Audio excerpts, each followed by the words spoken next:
Folks, are you ready? Ready. Hey, thank you for coming out. This is one of the better days we've had this week, weather-wise, to do this. And so thank you very much. I'm going to ask you to lead the Pledge of Allegiance like we do. Thank you. Do you mind standing? I pledge allegiance to the flag of the United States of America and to the republic for which it stands, one nation, under God, indivisible.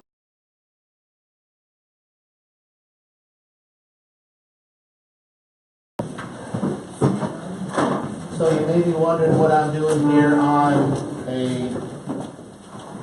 we need the questions on a Thursday, or Friday, right? Friday afternoon. We are not in session this week, and so this is a work period, and so that's what we're doing this week. And all around the district, we've been being very cautious with the weather, and be cautious on your way out of here today because you never know what's going on out there. But what we like to do, as you know, just we have our town halls, and we put the questions in the bucket, and then I ask somebody to draw, and we go from there. Can you pull it out for us? Thank you. Hey folks, thanks for coming.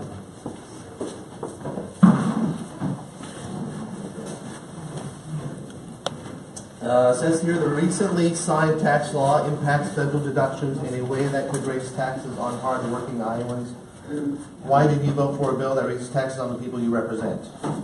I don't know who, anybody want to talk about this or anything? That was mine. That was yours? Yeah. Oh, thanks, Eddie. So the tax relief we saw and was signed into law is right now giving relief to 90% of the people that are out there. And people are seeing it in their paychecks right now. And I'm hearing it from all across the district from people who are seeing this. We did double the standard deduction. That means the first 24,000 is tax-free for couples. But isn't that something else? And can I ask a quick question? well, we kind of do this. I know, but I mean, it has to do with that because didn't they take away the standard individual deductions of $7,000 per couple? The exemption. Exemptions. So, like, my wife is 7, I'm 7. That's $14,000. The extra that we're getting now on the other is 12, so we've lost 2. Our income went up by 2,000. I'm in the 10% tax bracket. My taxes didn't change. So basically my taxes are higher and I'm on a fixed income. Okay. Just so you know. And that's why I didn't think it was a very good bill. But. Well, we're hearing from folks around the district, that's an anomaly right there. And so I'd like, if you want to look at your specific tax situation, I'd be glad to. But with the lowering of rates, I'm not poor, but still my taxes are going up. What about the deductibility part, though, that the state is impacted, Congressman? That bill now allows the federal deductibility in states like Iowa and New York and California. It's a crimp on us, especially hardworking Iowans, because we don't have that deduction anymore, so our effective rate actually is increased. well, not when you take into consideration the doubling of the standard deduction. If you qualify. And more money is in your paycheck. If you qualify for that. So we just want to consider that the state is, because of the deductibility issue, it's caused a problem for people in Iowa.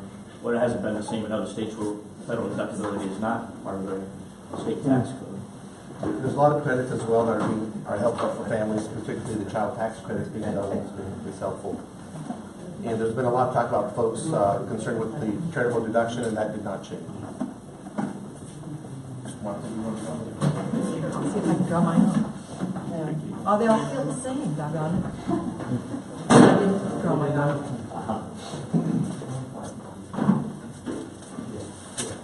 This is an issue regarding transportation, the FMCSA ELD mandate. Now that's a lot of acronyms right there, right? Federal Motor Carrier Safety Administration. And the ELD mandate is electronic logging device. And it says, do you understand them? When are we going to see practical changes to hours of service? Carriers are overregulated now. When will we see regulations relaxed? Who asked this one? Yeah, there you go. Yep. Yep. You want to comment or You any know- further than this? We've just recently got the ELD mandate come through, that was handed down. So that came across in a legislation called MAP 21, which was voted on before I was in Congress. Okay, well, it was handed down to us, and your big companies are coming out right now. Our local ones is Tyson Foods, Kellogg's and Omaha, that are expecting a 30% increase in transportation costs the next year, just because of the ELD mandate. And I truly believe, including yourself, that you really don't understand how the hours of service regulations actually work for a work day. And that's what I guess that's my question is, do you really understand hours of service and how they work? And if you don't, can I explain? Yeah, why don't you tell me what you would be the easiest way to explain it, but I have been working on this to give relief to. I've been kind of watching, Okay. I emailed you and, you know, of course, but I get the emails back and stuff. Okay, And you voted to delay, yeah, if I remember correctly. Okay. Your hours of service, and most everybody in here doesn't have a clue what I'm talking about. When a truck driver starts his day, he has 14 hours. 14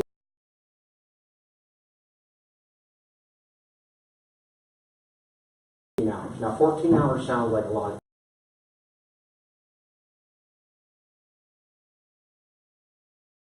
Down the road. It's a nice sunny day like today. He stops, he takes a 4-hour nap, just because he's tired. It doesn't matter. When he hits that 14-hour clock, he's done. He's allowed to drive 11 in those 14 hours. But now he can't, because he spent an hour loading, he spent 4 hours sleeping. But he gets no credit for those 4 hours that he slept. Okay, the government's mandating to him when he has to stop and sleep. It's not when he's tired, it's when. So what these guys are doing is they're now pushing themselves beyond their limits because they have to beat a running clock. It's just like a time bomb. It's going to go off and you can't move that truck. Well, on the paperwork day,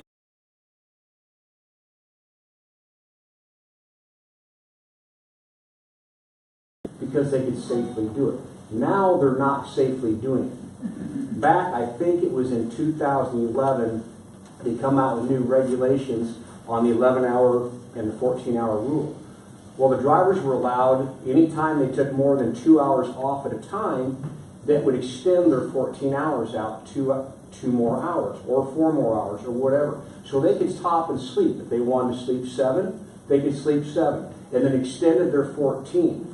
I'm finding drivers that are getting 30 minutes from their home where they could go and see their family, take their 10 hours in their own bed, and they're sleeping in a truck 30 minutes from their house because the federal government says they're not safe to drive. And it's not realistic. It's not, I don't think there's a congressman and senator out there that really understands how these hours of service. And I had the Federal Motor Carrier people tell me it's easier to fight your lobbyist groups than it is the special interest groups. And that doesn't sit well. It's not about safety, it's about special interest. And it's crippling my business. I'm over-regulated. The regulations for the medical carriers is that thick, and there's another book that thick with interpretations, and most of the rules in that book are 50 to 70 years old. And we're over-regulated. well, I would agree with that, and that's why I voted and co-sponsored a bill to get rid of the ELD mandate. There's got to be some common sense flexibility here. Exactly. And there's got to be an ability to trust the companies and the drivers to be able to map out their day in a way that gets the job done and with their safety involved. Now I have the federal government riding in the truck with my drivers. So the larger carriers are good and support this. And I'm at odds with them because I want to bring relief, to, especially in rural Iowa when you have the smaller carriers and especially with livestock as well. Big carriers have the ability to relay loads. That means put it underneath another power unit, where small carriers don't. And the biggest thing that holds big carriers back are the small carriers. because we're the ones that give them the most competition.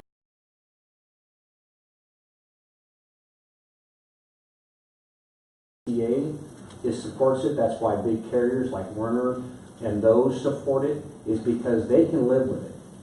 But the small carriers can't. It can't.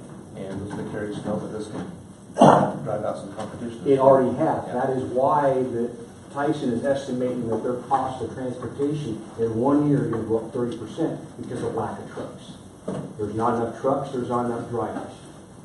If I could get the head of the federal FMCSA out here, would you participate in a roundtable? I would love to. Because we're trying to get that person out. I would love to. Good.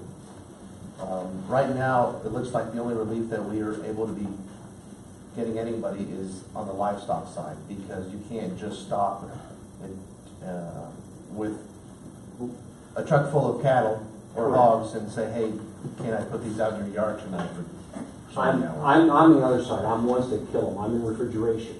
So you're waiting But it's for still them. very time sensitive. You know, plants that I deliver to run off of the product. I am the warehouse. I'm a traveling warehouse. So when it's not there on time, sometimes their plant is shut down or delayed because I can't get there.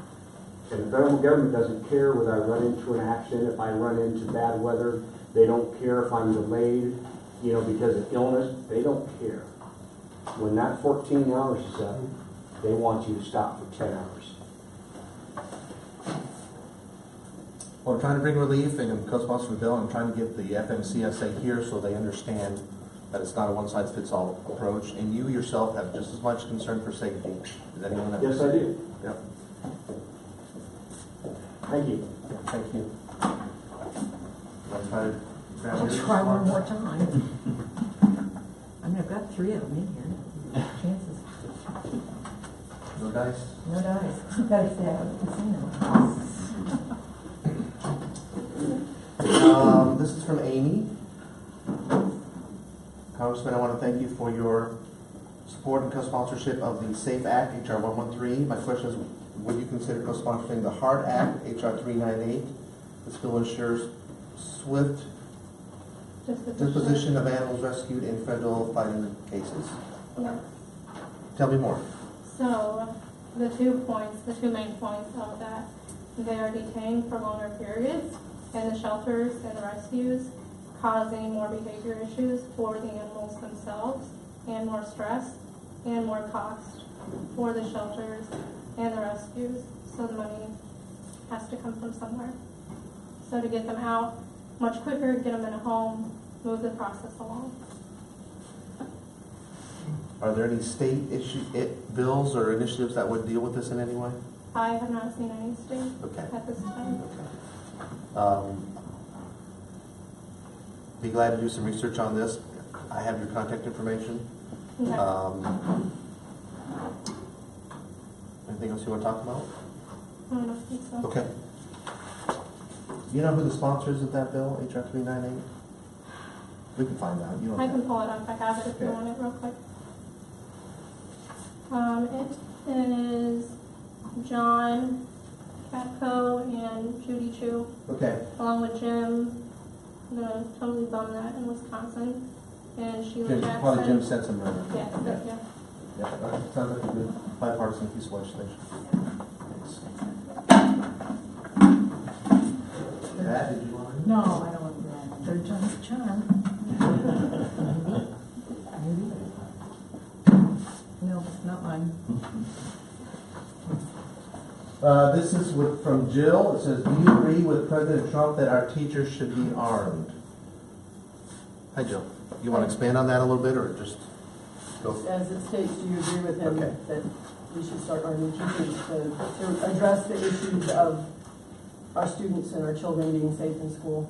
So I certainly agree that we need to make sure that our schools and our teachers and our students are protected.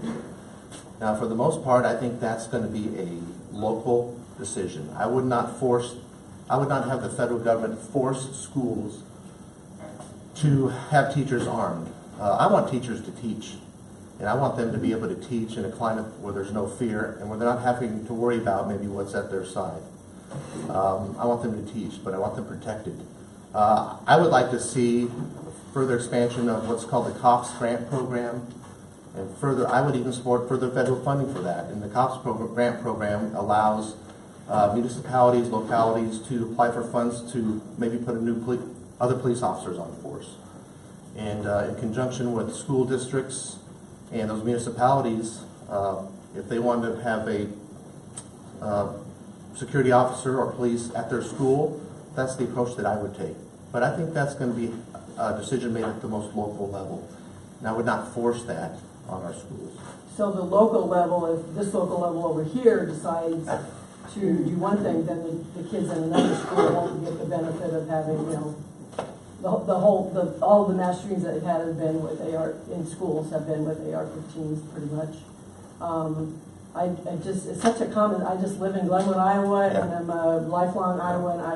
It doesn't make sense to me because I know I depend on the congressperson representing me, the congressmen, the senators to make common sense decisions that will enhance public safety, whether it be a school or a concert or a theater. And it just, none of it makes sense to me. And so that's why with the additional conversation about putting, you know, arming teachers, it's coming from the president of our country, and I'm hearing it, and so I just needed to know because I don't understand. We in small town Iowa don't understand why it can't be figured out, why that safety can't be provided. It's Well, it can be provided. It can be provided at the local level or with the state. I'm not sure the federal government has.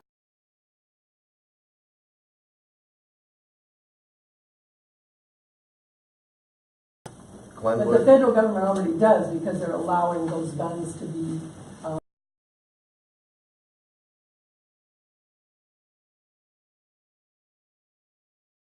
South Carolina that would like to, their officers only have long rifles and stuff, and they can't, they're wanting AR-15s because they can't protect themselves. So if a sheriff can't, or a deputy, how can a teacher or anyone else use a handgun carry? I guess you're not saying the word gun, and I guess that concern, because that is why they lost their lives. I have a dear friend who lost her daughter in the Von Marsh shooting. She was at work, Maggie was at work doing her job in 2007, and you know, as a result, lost, you know, because of a gun. I don't know why there's such an issue. I know the NRA, and that could be somebody else's question, but I don't understand why they have more involvement in funding people. You take the money from the NRA, I understand. I don't know what that affects, why we can't say that the gun was what took their lives and not putting more sheriffs out there and putting more guns out. I just don't understand. It doesn't make sense to me.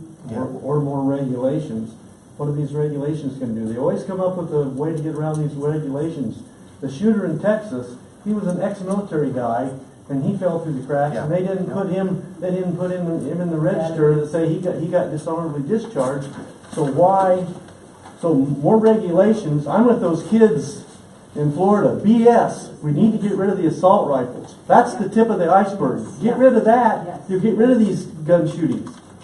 In other countries, Australia, they've done No that. raising the gun age to buy an AR to 21 years old. Get rid of them on the national level. We had this before.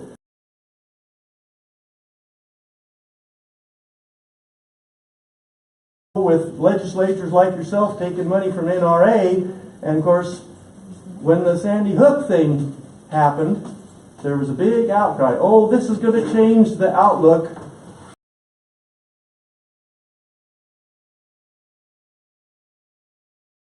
That were guarded. They had people could only get in if they were buzzed in, and this kid was known to those people, and he got in.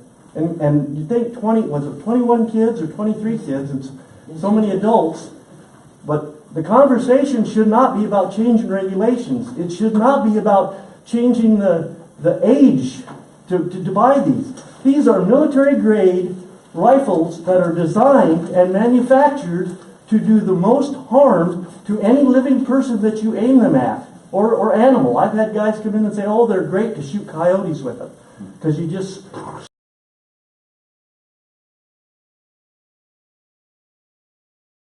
About more regulation.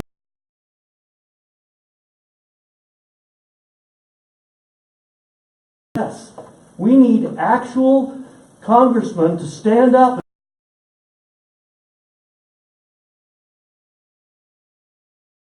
There's enough people been killed. I can't imagine what those people in Florida are going through with that one guy got up when he was talking to the president, and he said, we need action. We don't need platitudes. We don't need your prayers. We don't need this deflection about, oh, cars kill people all the time. This is a fixable problem. In cars we have airbags. There's safety stuff. Somebody needs to stand up. And we're all crying, we're sitting in Glenwood thinking, why can we see it? And that it's a danger. And it's, I don't know if you can't see it because you're in Washington now, but that money coming in, it affects people. It affects you. It can't not. I don't know why they're doing it. Terrifying. Yeah.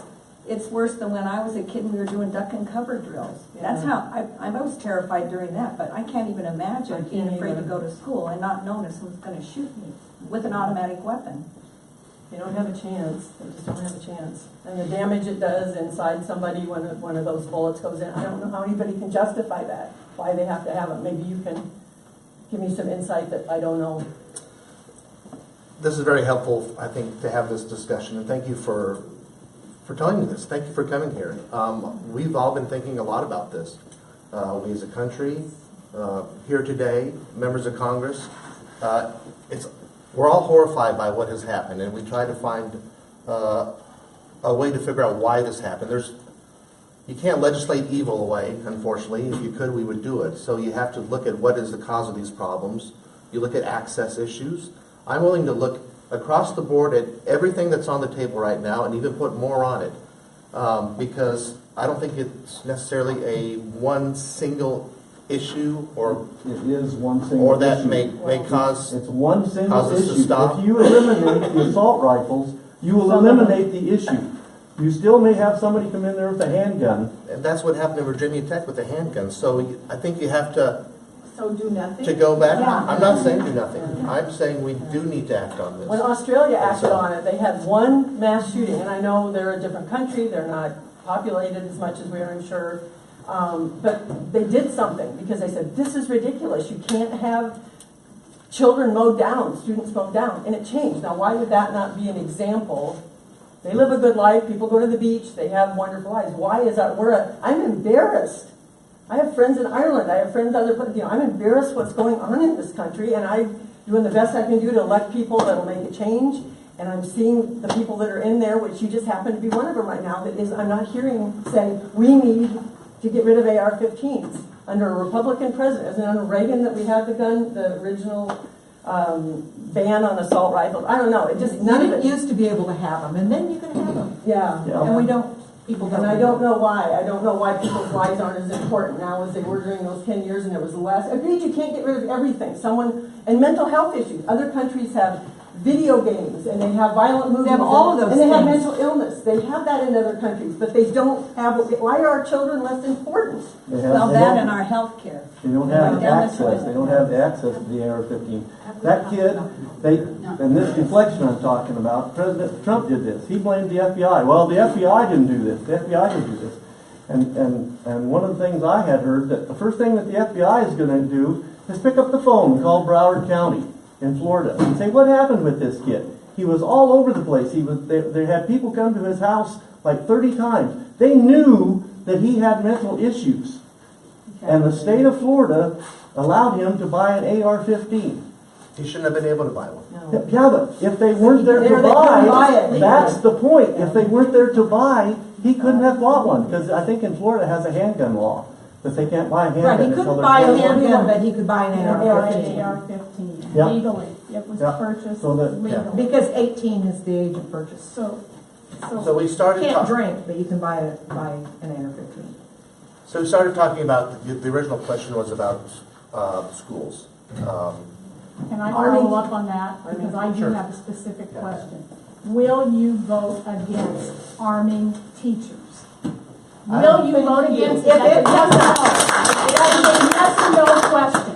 I'm not going to force teachers to be armed. I will not vote for teachers to be President forced to Trump be armed. has proposed, I watched him talk to the NRA today.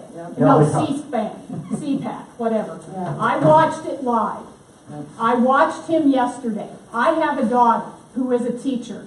I'm a teacher. I have a daughter who, for the first time, told her students this year how to lock the door if a substitute happened to be in her classroom and there was an active shooter. I have a daughter who teaches in a public school now, who there were 2 students who did, after the shooting, they did acts of terrorism.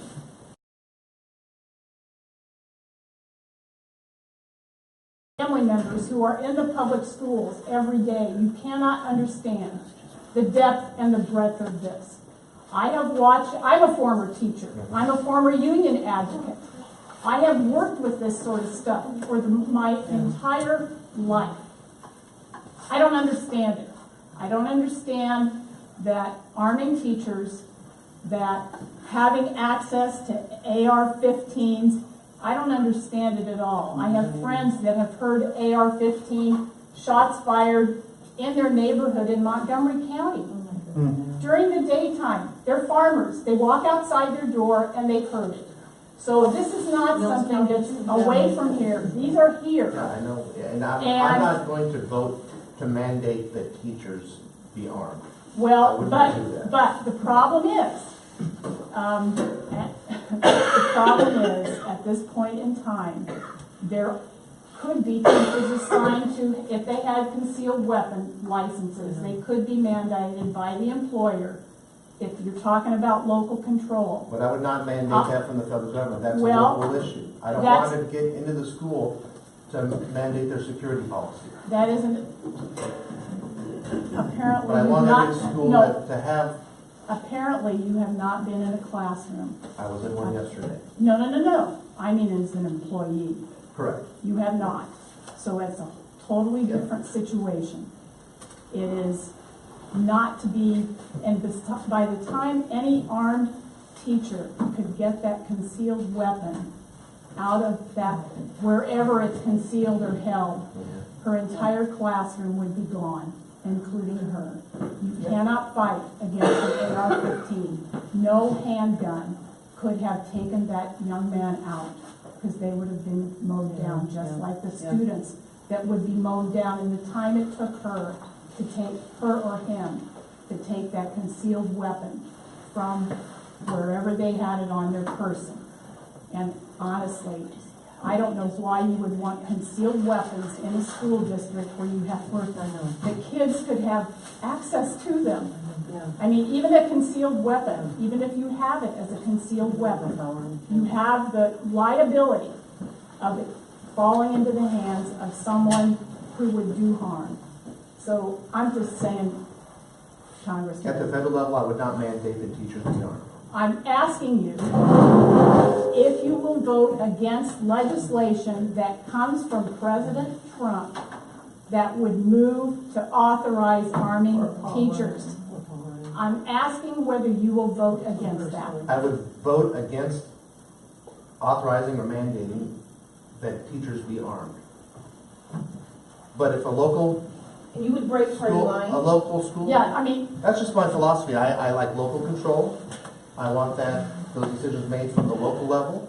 that The type of state wants to do decision at a local level, we're going back to the 70s when they used to make us hunt for bombs.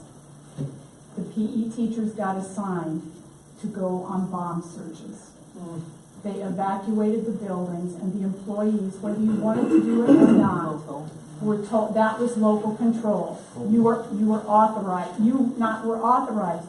You were directed to do that. So that's a back step that I thought we were long past. I'm sorry, Congressman, but this is, you do have some ability to do something about this. We're asking you, we are all asking you to do something. So what I'd rather see is funds available if a school wanted to hire security officers or police officers to protect their kids. The funding piece sounds nice. The funding to public schools has decreased and decreased and decreased and decreased. They can't hire people they need. I would increase federal funding to keep our kids safe. What But school do is kids it? want to see policemen? Do kids want to see armed guards? They're already in the schools. Yeah, what kind of an atmosphere is that? See, it looks to all of us like the simple thing, the elephant in the room is why do we have AR-15s? Yeah. It's a good question. And I've then heard- we keep seeing how many Yeah. millions of dollars the NRA puts out, they slam everything. That's real clear to us, and we see it. We sit here every day and we think, oh good, we're gonna get to talk to you and find out. But what is your justification for not getting rid of an AR? Why would you not Assault support that? rifles. Why Assault do we rifles. need Why assault rifles? Would It you has not? nothing to do with our freedom. No. it So doesn't. I've heard from people with good arguments as to why we shouldn't have an AR-15. I've heard from mothers with 2 kids who say she has one and that's how she protects her household. So these are real conversations I'm having with people, and they matter, and I need to listen to them all. Because we're going to have these debates. And if that mother along with lost the her background- child to one, she wouldn't feel that way. Yeah. I'll guarantee you. My friend that Along lost her with daughter. issues about background checks, which I think are very important. Because Martin, you mentioned the fact that there was a real disconnect from that military base. Yeah, but see, you're And the you're federal doing- background check You're doing what the system. president and everybody else is doing. You're deflecting. You're saying, oh, this over here caused it. Trump blamed the FBI. It wasn't the FBI's problem. It was the state of Florida that has a law that says an 18-year-old child can buy an AR-15. You can't deflect. You can't say we're going to do this. We're going to do this. We're going to do this. It doesn't work anymore. You just I'm got with the kids in Florida. BS. Let's get something done. Yeah. Let's get rid of these AR-15s. No more line in the pockets. It all comes down to the follow the money. You've heard that before.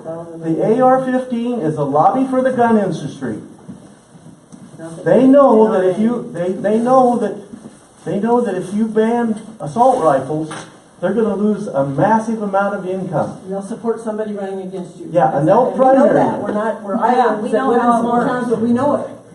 We see it. But all this deflection is just not going to cut it So you this think time. simply banning the AR-15 is going to take, that's your solution?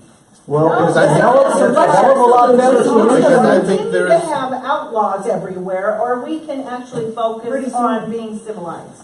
yeah, I appreciate And civility working here with today. each other instead of dividing the conservatives and the liberals and calling people names and social media. And it's all trickling down from the top. It is trickling Trump. down from the top. And it's And the- awful.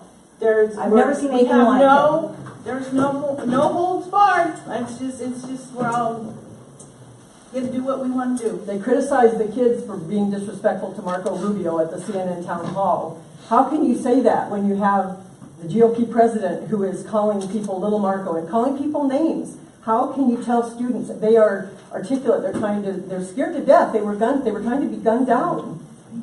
Their I don't- classmates were. I don't like the name calling either from Yeah, anyone. The it's president. ridiculous. We have to I'm ashamed. But nobody so that- calls him on it. They I let him just, get away I with just said that I whatever. don't like the president calling people names. I don't like anybody calling people No, names. I'm not okay? calling him a name. I like civility, Yeah. and I appreciate this. You had a remark that you wanted to make. Yeah, I've been being quiet, let everybody talk. Can I ask a quick question, everybody in here? Does anybody in here own an AR-15? No. Okay. Does anybody truly, it's like not understanding something. It's a weapon. It's been classified as evil. You guys, I have at least 25 of them.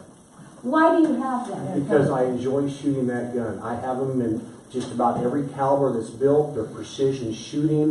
What do you shoot at? I shoot mostly targets. We use them in varmint hunting. I use them, like I said, I have them in every caliber. I enjoy them. That is my favorite.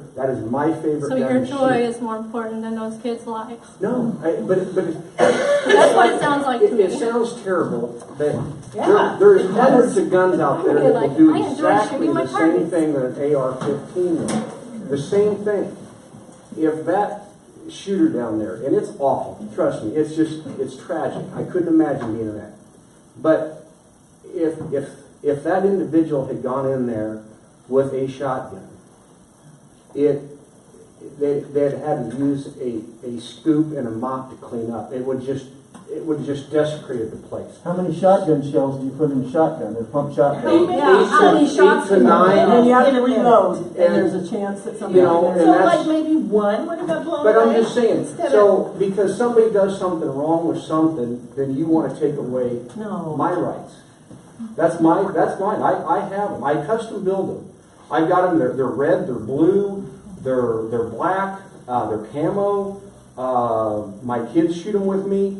Like I said, I collect them and I enjoy them. How would you feel? I if appreciate one of the your willingness kids It got doesn't shot? matter whether it's a handgun or a knife or a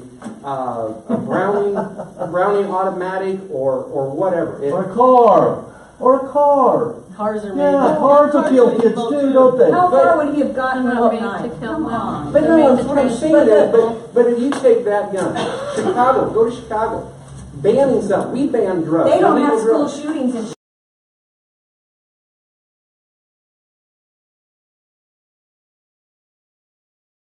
In schools Ban or something. are they in schools On or the just in street. the neighborhood? But you're labeling. Well, yeah, there you're, is on the you're labeling the AR. We worship guns, let's put it that way. The Yeah, United sounds States of like it. America worships guns. Guns are more important than children. Guns are more important than Constitution.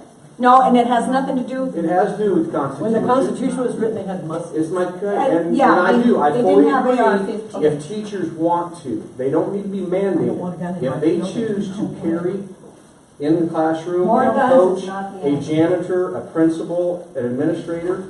I have a sister that's an administrator in the school system. If they choose, absolutely they should be able to carry it. And if they say, I don't want anything to do with it, then they shouldn't have anything to do with it. So when there's an active shooter and you have 5 people that have concealed carries in that school, Mhm. okay, law enforcement communicates with each other. They know where the other people are so they don't shoot each other? How do those people automatically know? They have walkie-talkies all the time? They know No, how? but they know if they have an active shooter, what their target is. But And they I- have to know, and they would have to go to a much better class than I took. I've got my concealed, and I'm not concealing now. I don't need to. I choose to where I do. But I'm going to tell you right now, those people that go into those schools, and those churches, and those theaters, they're cowards. They are cowards, and they Oh, no. go Yeah. to where they know they can do the most damage and not meet resistance. Okay. And that officer down there at that school sat outside, and instead of going in there and doing his job, sat outside and a coward. Okay, you said you're not carrying today because you don't need to. Those teachers shouldn't need to. They They should- shouldn't need to. There but- should They be some.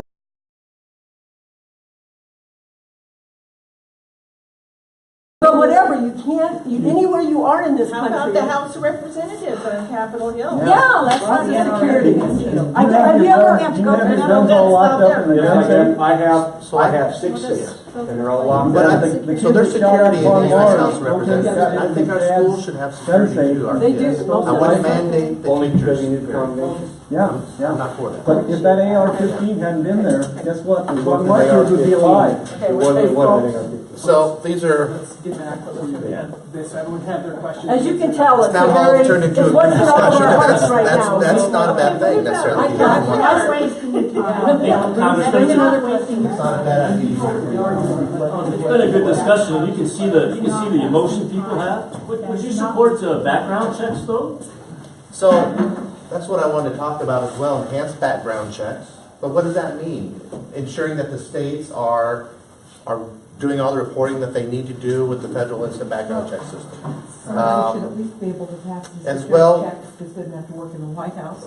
Regarding folks who are mentally ill, and we have to be really careful about this. We cannot stigmatize everybody who may have an emotional or mental issue that they would do something like this. What do you think about CDC funding? But there are people who definitely should not Good point. have guns. The question is, how do you get to them and take away their ability to get guns with due process, adjudicated in a court, so these things can't happen. So these are the serious issues that we need to be not just talking about, but acting on as well. And I'm glad to see that the president and members on both sides of the aisle want to get something done. He I'm says hope- that, but you know what? When a bipartisan That's bill this week. comes to him, he nixes it, like DACA. No, it's BS. If there's anybody that's BS, that's it. It's sad. Yes, I'm sad. We're working as hard as we can. Somebody else will. Maybe you'll finally get one of my questions. Yeah.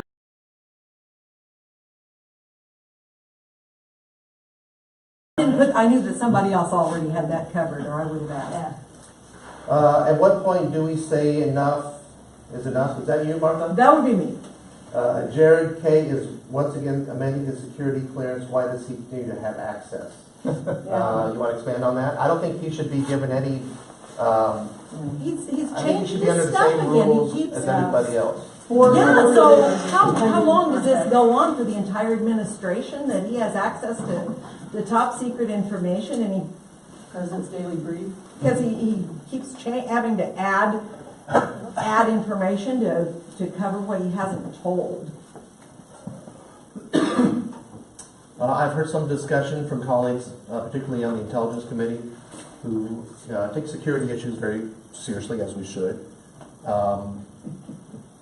And just raising this issue, I don't know if they're looking into it. They may be looking into it right now, but I can't say that for sure. As well as the House Oversight and Government Relations Committee, Government Affairs Committee.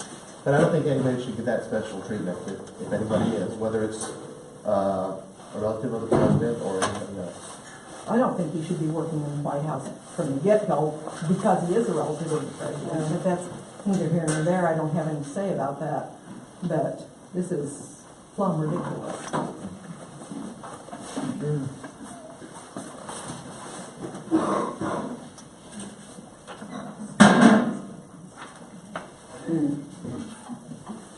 The issue again is, We've already covered that. yeah. But Dave, do you I understand that? yeah, I'm He's a retired, Teacher and I just retired in May, and I was. where were you teaching?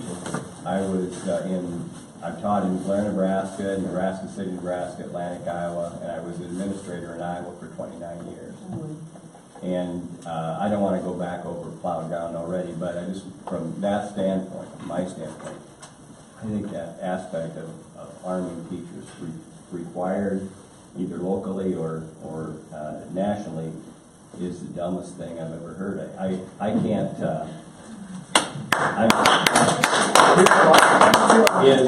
I'm a teacher, all right, and I teach 8th grade. I'm only 5'7", I'm 160 pounds. I've got kids who are transitioning back from behavioral programs and so on, bigger than I am, and in an instant, if they would kind of go off the deep end, they could take me down instantly and get a hold of my gun. Look at me. So I guess, and if I keep it in my desk, somebody's going to get to my desk quicker than I am, and so on. So I think it's just a ridiculous idea from my standpoint. Amen. Common sense. You got 2 more, Martha? That was just my Will ethanol remain a viable car gas business? Any improvement on mental health financial assistance as a mental health provider? I lost $4,000 to $6,000 due to inept.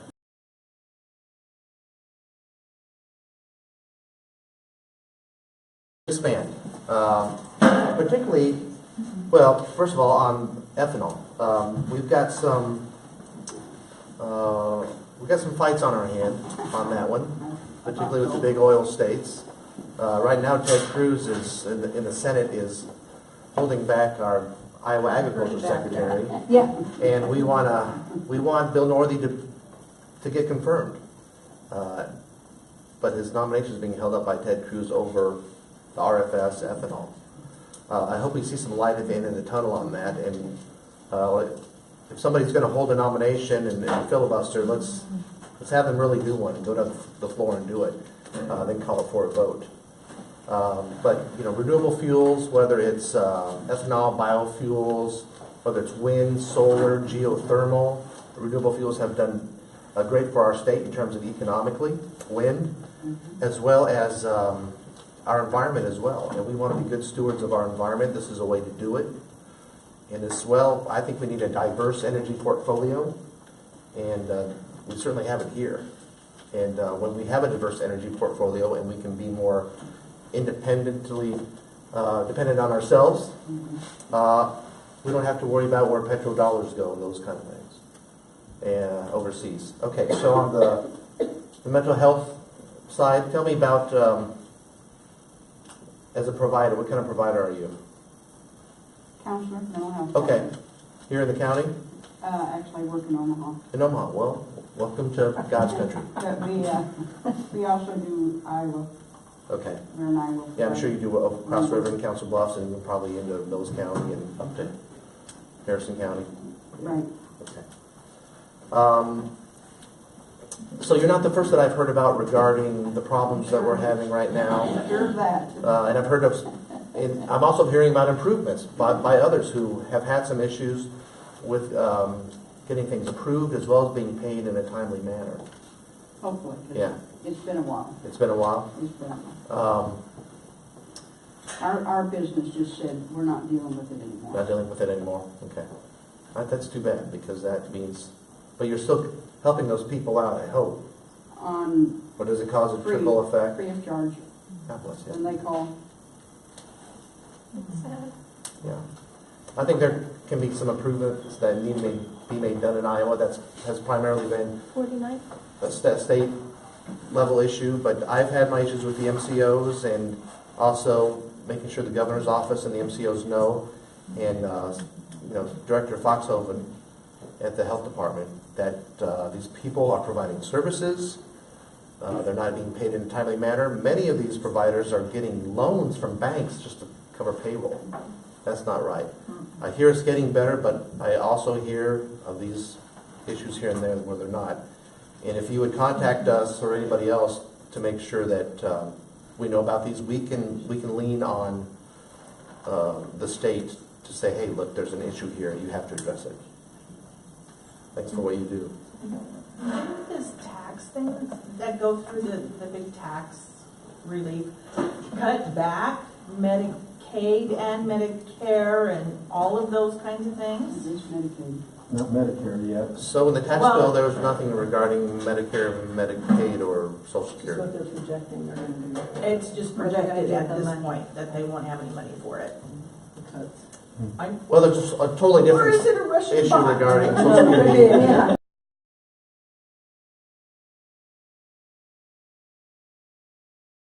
If something's not done in 5, 10, or 15 years, I'm not sure which year it is, but people are only get about 75% of the benefits, that kind of thing. We need to make sure that that promise is kept between the people and their government, because these are not entitlements. This is property. This is money that people have put into the Medicare and Social Security system that you have to make sure that you get back. It needs to be done in a way that is bipartisan, though, because you can't have a partisan solution to this. You just can't. Nor should you. No. It's got to be a very transparent way to do this as well. You've got to do it on the floor of the House and Senate. No backroom deals. And I think there's a will to do this in Congress, to deal with this, to make sure it's strengthened and modernized. But you got to have the other end of Pennsylvania Avenue engaged in this as well. And currently the president says he doesn't want to do anything with it right now, at least. But if you think about Ronald Reagan and Tip O'Neill, you remember when they got together, a couple Irishmen, from Boston and California, and they decided this is a real issue and we have to address it. And it wasn't everything that everybody wanted, but it was the right thing to do to shore it up for many decades, and we're in the same position again. I just wish we could work in a bipartisan, I just wish we could work we could work together as a country. I think what the lady was talking about was shortly after they passed the tax bill, our illustrious Speaker of the House, Paul Ryan, got up and said, well, now we've got this done, now we've got, all the wealthy people taken care of with their tax cuts. He didn't say those words, but that's what it amounted to. I didn't hear those words. No, you didn't hear those words. This is not a direct quote. But anyway, and basically he said, well, yeah, now that we've got the deficit up bigger, now that we're in a short period of time, we're going to have to address this. So we're going to start cutting Medicare and Medicaid and trying to roll the Social Security network back. Yeah, that was what he said, and then he had to roll it way back.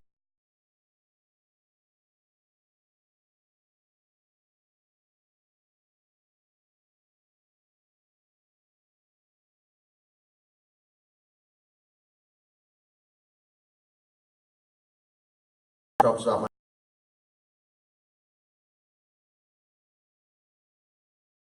do these town halls, but I like them. And Deborah, you were talking about bipartisanship. Yeah.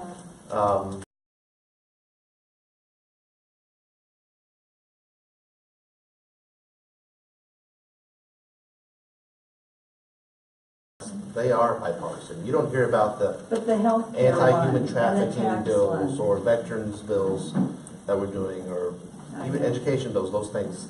You don't hear about people holding hands across the aisle and doing these things. When I introduce a bill and amendments, I'm always looking for somebody on the other side of the aisle to do that with.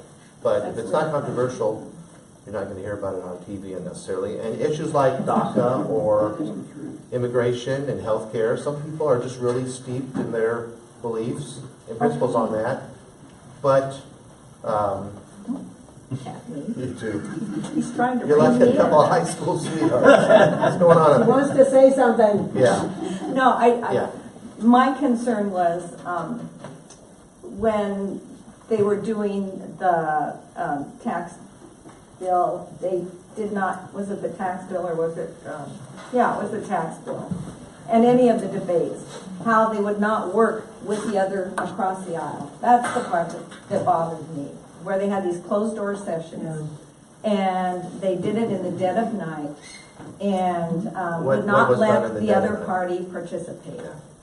That's what bothers The me. tax bill, because on interviews, what we see here out in the outback, is that people under said they didn't know. Under outback, I didn't say the under, is the outback. You know, and the flyovers, that what we see is that nobody knows what's in it until they get it, and they have like limited period of time to even read over it and hurry up, and it's kind of like the healthcare thing. Yeah. And that's what we see. We don't, How many people read the whole bill? and nobody came on and said, yep, we read the whole thing.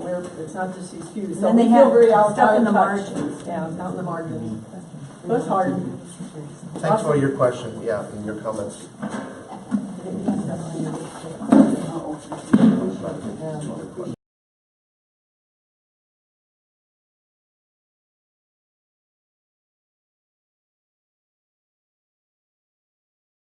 Down the back of the last. Oh, maybe you take that. Oh, that's-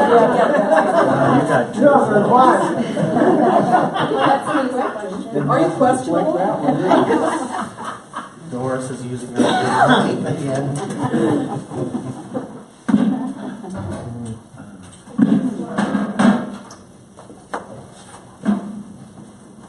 What's your position on pending legislation regarding letting churches and nonprofits to contribute to endorse political candidates and campaigns? Deborah. Yeah, and I called on that. I called your office yesterday on that. That there's I don't want.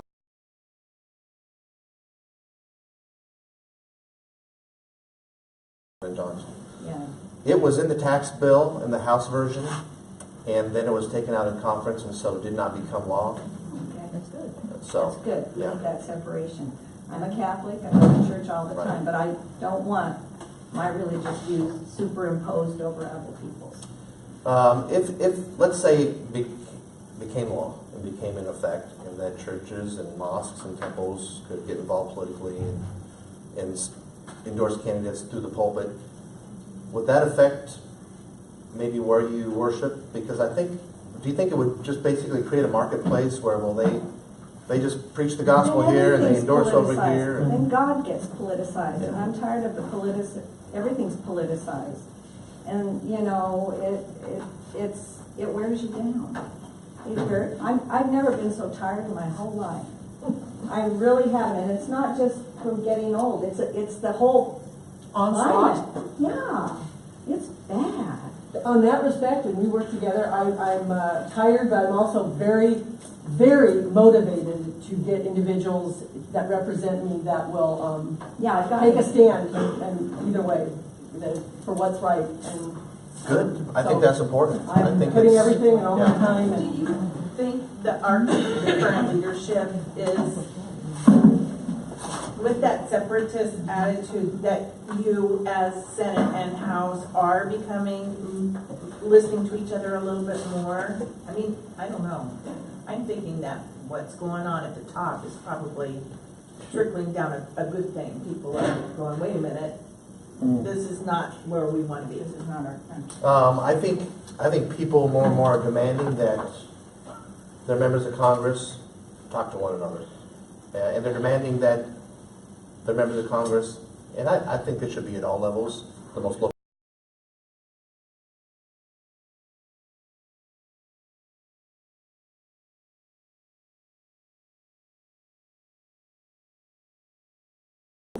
Say, why do you do it? I say, because I love my country, I love the people I represent.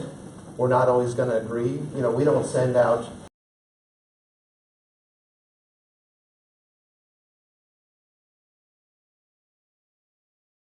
if you can demand that accountability from other members of Congress, I think it would be quite helpful because, and even your friends in other states say it. Do you talk to your member? Because a lot of them don't. I wish they would. Do you have more questions in there? Is there a question? Okay, I don't want to talk if somebody hasn't got. I still have two left. You do? Oh, Mark. I don't remember which ones I brought. 'Cause I have lots of questions, so. Yeah, here are a couple of them. Those are fine, those are both fine. Only one of them. Dave. You're funny. Oh, I'm glad you recognize that. Yeah. As more information is revealed about Russian interference in the electoral process, including such things as the use of bot farms, we'll probably be using that term, and social media, what is being done to protect the 2018 elections. So we have to take it very seriously when anybody tries to meddle in our elections, whether it's one person or a country or a leader of our country or some other group out there, right? We have to take it very seriously because our vote, it's precious to us. It's like treasure. And you only get to have that opportunity to do it once. So,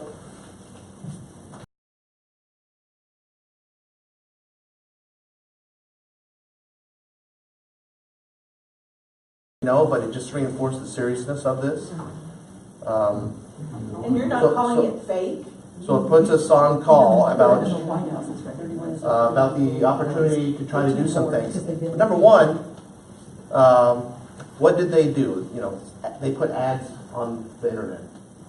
I think it's important that, just like when commercials are ran on TV or radio for a group or a candidate, you have to disclose who paid for it and who authorized it. I think on political ads on the internet, you have to put that kind of disclosure on there as well. To make sure that Klobuchar said something about that last night. I think it's important to make sure you know what that disclosure is, who paid for it, and that kind of thing. I think we need to make sure that the sanctions that we put on Russia from Congress and passed on to the president, that they're being implemented now. I don't think they're fully implemented, but we're definitely letting the administration know, the people of America, even more importantly, are letting the administration know that it's important that these get done. It is the law. Maybe there's some things we don't know about. Maybe more complicated here or there on certain sanctions, but I think it's very important that we get those sanctions put in place. Now, the investigations are still going forward. I think they should go forward, and I'm eager, like everybody else, to learn what the conclusions are, but I don't want to thwart any investigation and call for some kind of early findings. I want to make sure that it's done, that it's thorough, and that there's no question at the end about what the findings are, where we would have to go back again, because sooner rather than later, but don't preempt it. There was news this morning that it's not just the ads, that there are a number of doctored pictures and news items that purport to be actual news, and that lies at the feet of Facebook and Twitter.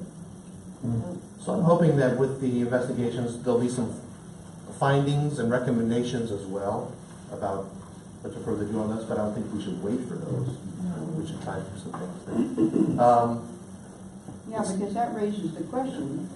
You have companies who are trying to make money, you know, have employees in the United States, you know, keep the economy going, but how do you regulate and not interfere?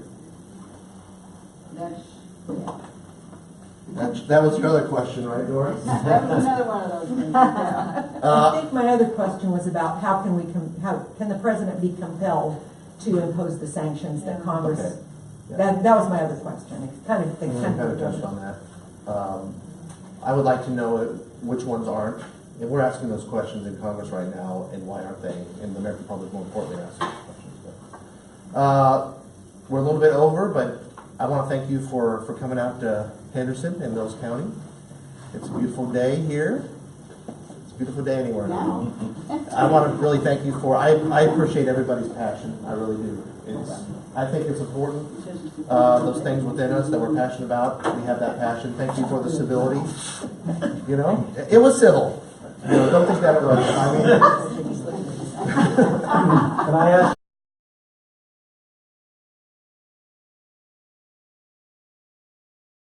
We can break the rules, they're bendable, but here. Are you gonna refuse to accept donations from the NRA over the shootings? Because there's a lot of companies that have already said they're taking the NRA off of a credit card cover. There's a lot of companies that are standing up and saying the NRA is not our friend. so it's easy to demonize people or groups regarding this issue. They are lobbyists for the gun industry. I have my rules with fundraising is solicit it legally, accept it legally, no quid pro quo, and what it means is people who are donating to me or our campaign, they're endorsing my beliefs. And as long as it's done in a legal fashion with no quid pro quo, that's how I operate. Thank you, everybody.